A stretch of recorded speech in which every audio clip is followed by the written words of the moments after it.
अस्सलाम वालेकुम। डायलिसिस एक ऐसा मेडिकल प्रोसीजर है जिसके जरिए ब्लड में मौजूद वेस्ट मटेरियल्स और एक्स्ट्रा फ्लूइड्स को बॉडी से रिमूव किया जाता है। ये प्रोसेस उन पेशेंट्स में परफॉर्म किया जाता है जिनके किडनीज किसी वजह से फेल हो चुके होते हैं। नॉर्मली हमारे किडनीज हमारे ब्लड से वेस्ट प्रोडक्ट्स को रिमूव करके यूरिन के रास्ते बॉडी से एक्सक्रीट करवाते हैं।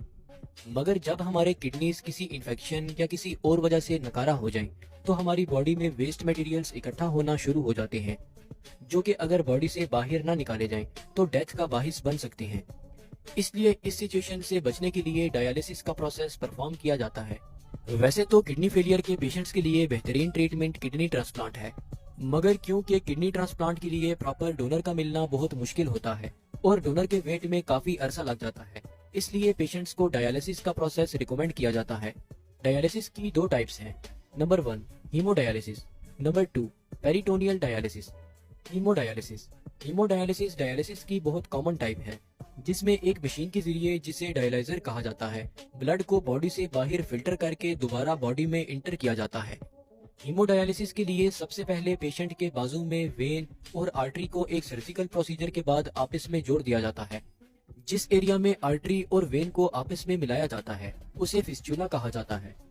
इसके बाद दो नीडल्स की मदद से फिस्चुला को मशीन के साथ कनेक्ट कर दिया जाता है। एक नीडल से ब्लड फ्लो होकर मशीन में इंटर होता है, जहां पर मशीन इस ब्लड से वेस्ट प्रोडक्ट्स को रिमूव करती है और फिल्टर किए हुए ब्लड को सेकंड नीडल के जरिए दोबारा बॉडी में भेजती है। ये प्रोसेस तकरीबन 4 घंटे मुसलसल परफॉर्म होता रहता है और किडनी फेलियर के पेशेंट को तकरीबन वीक में 3 बार ये प्रोसेस परफॉर्म करवाना पड़ता है।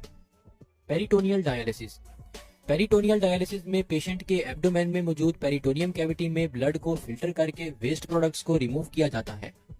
किडनी की तरह पेरिटोनियम कैविटी में भी स्मॉल ब्लड कैपिलरीज काफी मिकदार में होती हैं। पेरिटोनियल डायलिसिस में पेशेंट के एब्डोमिनल रीजन में कट लगाकर एक ट्यूब यानी कि कैथेटर को पेरिटोनियल कैविटी में इंसर्ट कर दिया जाता है। ये ट्यूब बॉडी से बाहर एक बैग के साथ अटैच होती है और फिर एक क्लींजिंग फ्लूइड, जिसे डायलाइजेट कहा जाता है, पेरिटोनियल कैविटी में इंसर्ट कर दिया जाता है। ये फ्लूइड पेरिटोनियम में मौजूद ब्लड कैपिलरीज से वेस्ट प्रोडक्ट्स को एब्जॉर्ब कर लेता है और फिर इस एक्स्ट्रा फ्लूइड को सेम ट्यूब के रास्ते बैग में ड्रेन कर दिया जाता है। ये प्रोसेस डेली की बेसिस पर 3 से 4 मरतबा परफॉर्म करना पड़ता है और इस प्रोसेस को परफॉर्म होने के लिए 30 से 40 मिनट्स लगते हैं।